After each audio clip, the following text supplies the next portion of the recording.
Assalamualaikum warahmatullahi wabarakatuh. Buat teman-teman semuanya yang lagi skripsi, salam dari saya Agus Dwianto. Nah, di sini pertama yaitu kita akan bagaimana dianalisis data itu. Apa aja sih langkah-langkah membuat skripsi dan dasarnya seperti apa, kerangkanya seperti apa. Maka dari itu simak baik-baik di video ini. Video ini tidak menampilkan video seperti Excel atau PPT atau yang seperti PPT jurnal, cara membuatnya, ngetiknya gimana, enggak. Tapi ini melainkan benar-benar konsep dasar, harus paham tentang skripsi. Jadi emang tema konsepnya hanya PPT dan kalian harus mengerti banget hanya dengan mode audio ataupun dengan slide-slide yang saya tampilkan. Maka dari itu mari kita simak di layar laptop masing-masing tentang bagaimana sih cara membuat skripsi pada dasarnya. Dasar pertama itu skripsi itu bukan tentang judulnya apa, nanti harus ngapain, enggak. Nah, kali ini kita langsung aja next.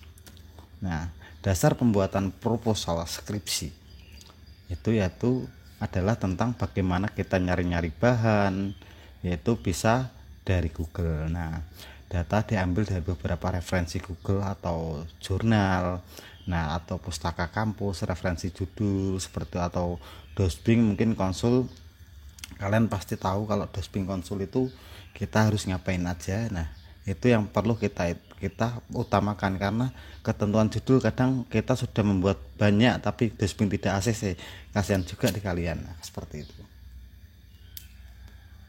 Langkah selanjutnya ialah tema, judul, dan jurnal. Tema bidang studi. Nah, misalkan fokus pada bidang studi Anda itu tentang apa gitu loh. Misalkan keperawatan tentang stunting atau tentang gizi atau tentang apa. Nah, bidan tentang faktor kehamilan. Nah, terus kalau di ekonomi sendiri, akuntansi tentang perhitungan atau perusahaan apa. Nah, itu fokusnya itu ada di perusahaan masing-masing.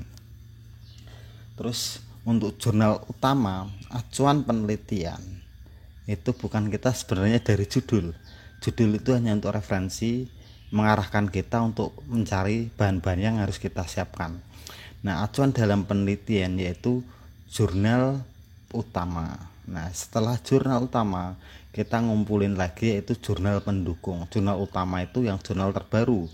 Nah, di situ baru kita dukung dengan jurnal. Misalkan kita ada yang penelitiannya dari 5 tahun, kalau untuk yang sekunder, kalau ada yang primer itu pun juga ada yang 2 tahun seperti itu. Nah, jurnal pendukung itu dimulai yang terbaru sampai terlama, misalkan 2015 sampai 2001. Nah, itu dicari semuanya pendukungnya. Jurnal pendukung itu menguatkan teori penelitian Anda. Nah, untuk mengupas jurnal utama. Nah, jurnal utama sendiri itu perbedaannya apa tentang hasil mereka dengan nanti yang Anda akan teliti, seperti itu loh. Meskipun ada perbedaan di sini, misalkan judulnya sama, boleh nggak Kak? Judul sama itu nggak masalah, tapi ada perbedaan dari objek penelitiannya, dari tahunnya. Kalau sama-sama aja kamu nggak buat skripsi, melainkan kopas seperti itu. Nah, next. Terus di sini kita penelitian terbaru dan relevan masalah. Nah, misalkan contoh seperti ini. Sumber berita yang saat ini atau fenomenanya itu yang sering terjadi apa? Misalkan tentang COVID, datanya kan juga udah ada. Nah, seperti itu untuk sekunder. Tentang korupsi, nah itu sumber-sumber berita mana aja yang korupsi apa, seperti itu. Terus sama objek data. Nah, objek data itu penting karena kalian mengambil sampel data itu harus ada dulu datanya. Jangan kalian misalkan membuat skripsi judulnya ini ternyata apa, datanya kalian cari susah. Nah, itu gimana Kak langkah baiknya? Misalkan Dosbing itu sudah ACC, saya sudah setuju, saya pun juga sudah suka, terus ternyata di objek itu privasi banget. Ya ngapain kamu cari yang susah-susah? Kalau kamu mempermudah, Dosbingmu juga mempermudah. Lebih baik kamu konsul lagi atau bimbingan sama dosen pembimbing, yaitu Bu di sini bahwa Pak di sini bahwa objek datanya susah gitu loh. dan tidak bisa itu, apakah boleh saya mengajukan judul yang lain atau untuk mengganti. Nah seperti itu, sebelum kamu langkah ke skripsi kamu harus punya data gitu, seperti itu, nyari-nyari data informasinya. Karena apa, itu yang penting gitu loh. Pertama itu kalau kamu meneliti udah nyampe proposal tapi datanya nggak ada, ya kasihan di kamu, molor skripsinya nanti, seperti itu. Nah, contoh pemahaman skripsi dan skripsi sekunder. Nah, kuantitatif sekunder, data yang sudah jadi yang diperoleh dari perusahaan. Misal contoh kalau laporan keuangan ya di Bursa Efek Indonesia, di perusahaan atau yang lainnya, seperti itu. Nah sedangkan kuantitatif primer yaitu kita misalkan olah dari jurnal. Nah jurnal itu kuantitatif, nah maka kita pengennya penelitian sendiri, yaitu menggunakan kuesioner literatur jurnal, seperti itu. Kita cari jurnal terdahulunya yang ada kuesionernya juga dan kita kasih pendukung. Itu untuk sekunder, itu seperti itu. Next, contoh judul skripsi ini saya ambil dari akuntansi ya, sendiri juga dari ekonomi akuntansi. Nah ini contoh, misal saya mengambil ada dua, yang satunya kesehatan, yang satunya itu persepsi mahasiswa, dosen dan akuntansi publik terhadap kalian akuntansi forensik, studi kasus pada perguruan tinggi dan KP. Nah di sini otomatis kan ini kan dari jurnal juga udah ada judulnya itu. Nah perbedaannya apa dengan jurnal itu, kalian harus menyesuaikan itu, entah itu dari daerahnya, dari tahunnya, yang penting ada perbedaan. Nah setelah perbedaan, lihat ada masalah enggak di objek penelitian Anda. Kalau ada masalah patut dikaji atau diteliti ulang. Analisis faktor yang mempengaruhi terjadinya stunting pada anak balita usia 2 atau sampai 5 tahun. Studi kasus pada bisa di daerah Anda, daerah lainnya, bisa tahun sekian, seperti itu. Bisa menggunakan primer. Kebanyakan primer itu istilahnya ya nanti pakainya itu kuesioner, seperti penyebaran kuesioner itu lebih mudah dari wawancara, karena wawancara kalau kalian nggak logis juga nggak masuk bener. Nah seperti itu, nggak dipercaya oleh tim penguji. Penguji itu yang ditanyakan objeknya apa, dasarnya apa, buktinya mana, datanya mana. Nah by data kebanyakan, seperti itu. Next, jurnal resume. Nah jurnal utama itu jurnal tahun terbaru. Nah sedangkan untuk ini saya ambil contoh 2001. Nah dan jurnal pendukung itu bisa nyampe misalkan 5 tahun, ya jurnal 2015 sampai 2021 atau 6 tahun. Itu jumlah jurnalnya untuk mendukung penelitian Anda agar kuat bahwa ini patut diteliti lagi, seperti itu. Itu untuk membuat proposal itu seperti itu yang benar gitu loh. Jurnal utama yaitu antara perbandingan penelitianmu, mengkaji ulang lagi jurnal utama. Nah jurnal pendukung itu untuk kebenaran, nah, bahwa ada perbedaan ini, perbedaan itu, hingga Anda bisa untuk meneliti lagi tentang judul itu, seperti itu.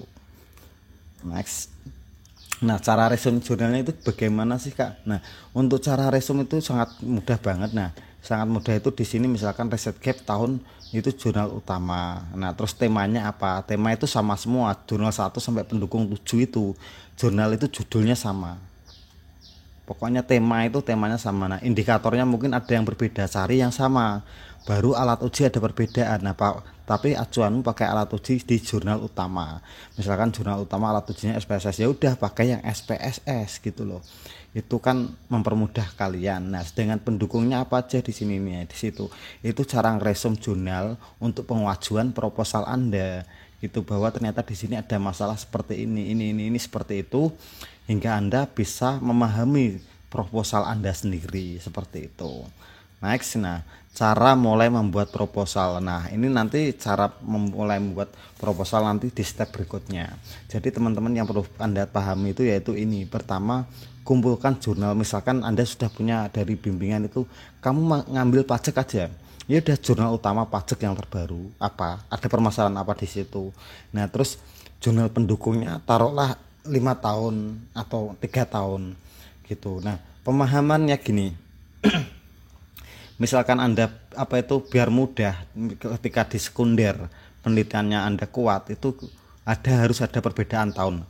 Misalkan di jurnal tersebut di penelitian terdahulu itu 2015 sampai 2001, coba Anda ngambil data itu bisa di atasnya, atau 6 tahun, 7 tahun, atau 3 tahun. Nah gitu, jangan sama, karena nanti ada perbedaan itu lebih mudah, perbedaan antara tahun atau perbedaan objek, apalagi yang sifatnya sekunder dari Bursa Efek Indonesia atau yang kayak model ekonomi. Nah, ekonomi itu sangat geserannya seperti joystick game gitu loh. Misalkan penelitian terdahulunya 2015 sampai 2020, ya kita ambil tengahnya aja 2016 sampai 2020 itu bisa. Misalkan sama pun bisa, tapi takutnya nanti apakah ada perbedaan atau kesamaan. Nah, kalau kesamaan sama aja nggak membuat skripsi, tapi kalau ada perbedaan berarti ada perubahan dari sebelumnya, ada masalah yang pantas dikaji. Seperti itulah cara menyusun proposal yang baik dan benar. Jadi buat teman-teman, apabila ada yang ditanyakan bisa japri atau WA di nomor yang di bawah itu juga bisa gitu. Nah, jadi teman-teman harus paham di situ. Sebelum Anda mempelajari bikin skripsi, Anda harus tahu kerangkanya dulu, bahan-bahannya apa. Nah, yang harus kalian persiapkan, bukan asal bikin aja, enggak seperti itu. Nah, sedangkan untuk tema bidang studi pun juga Anda harus fokuskan mengerucut pada suatu perusahaan seperti itu. Nah, jurnal utama itu adalah acuan dalam penelitian Anda. Harus Anda ketahui jurnal utama itu untuk membandingkan dengan penelitian Anda dengan mengkaji penelitian dari terdahulu seperti itu. Nah, sedangkan jurnal pendukung itu bisa penguat Anda untuk mendukung penelitian Anda bahwa ada riset gapnya seperti itu. Jadi buat teman-teman, sampai sini saya rasa manfaat, semoga bisa belajar lagi. Kalau memang channelnya cukup baik ya di like and subscribe. Alangkah baiknya juga saling belajar. Dari saya Agus Dwianto, terima kasih banyak sudah mau menonton videonya. Semoga manfaat buat kalian semua. Dari saya, wassalamualaikum warahmatullahi wabarakatuh.